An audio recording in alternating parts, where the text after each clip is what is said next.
If you're under 13, piss off.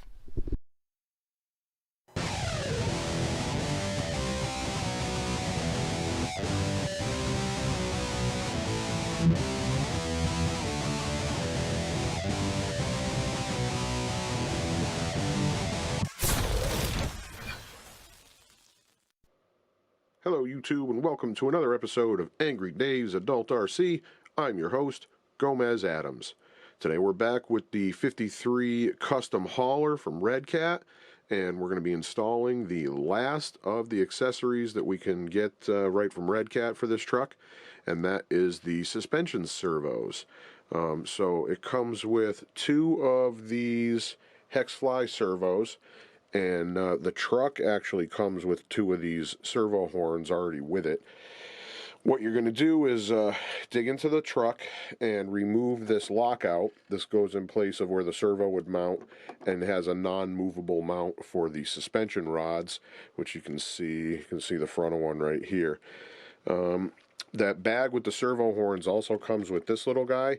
That's just a trailer hitch that you can use with some probably smaller, more generic trailers. Has nothing to do with the steering or suspension at all.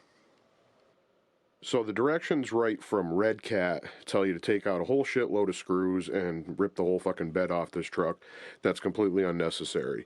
You can take off 1, 2, 3, 4, 5, 6, and one on the pipe right here, 7, and just take the side off the truck. Gives you more than enough room to put the servo in, and it's way less bullshit.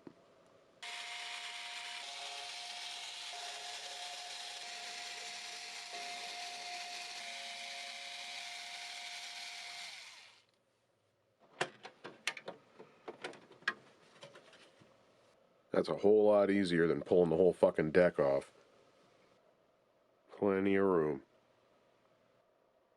Alright, so there is the piece we're going after there.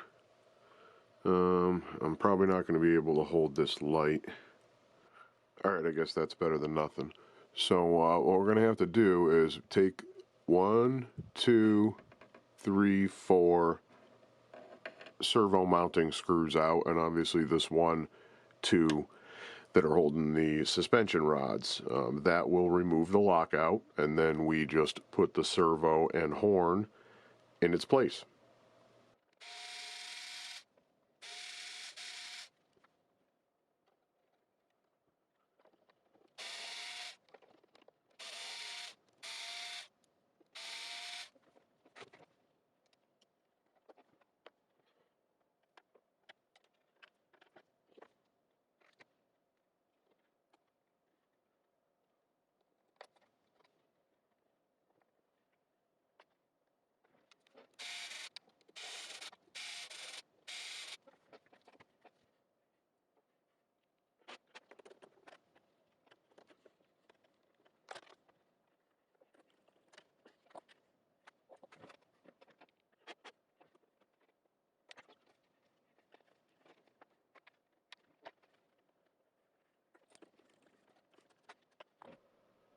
And there it is, completely bolted in.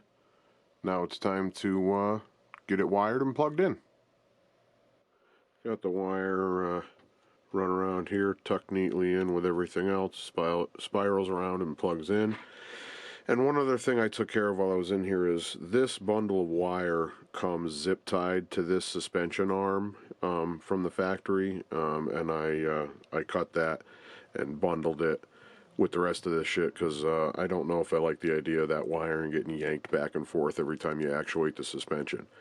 So now I think we move on to setting the endpoints. Alright, so setting the endpoints on this is pretty easy. Excuse me. Turn the truck on, set it to one, up or down, doesn't matter. Then you're going to hit bind twice, super fast, like you're double clicking a mouse. And then this LED over here is going to blink. However many times it blinks is what channel you are currently screwing with. So if you have it plugged into 3, you double click bind until that LED blinks 3 times, and then you're on the right channel.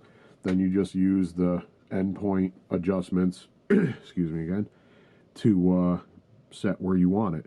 When it's up, you want the arms to be pretty much perfectly horizontal so that the rods push directly against each other and cancel out so that there's no stress on the servo. And when it's down, you want it to be as low as it can possibly be. Anything that can be touching the ground should be touching the ground, and the arm should basically be perfectly vertical. This goddamn truck's so big it's hard to get it all in frame. See how it works. Up, down. Nice. Bed goes up, bed goes down. As you can see, the front drops right down.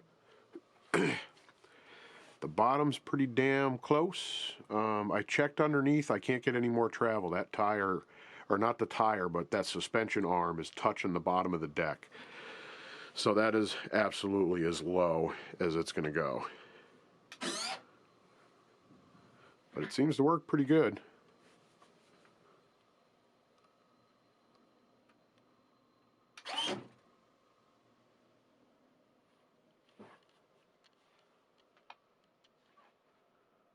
Sweet. So there it is. If you like it, go ahead and drop us a like, leave a comment, subscribe if you're not already, check out our social media pages, and we'll see you next time on Adult RC, where grown-up time is playtime.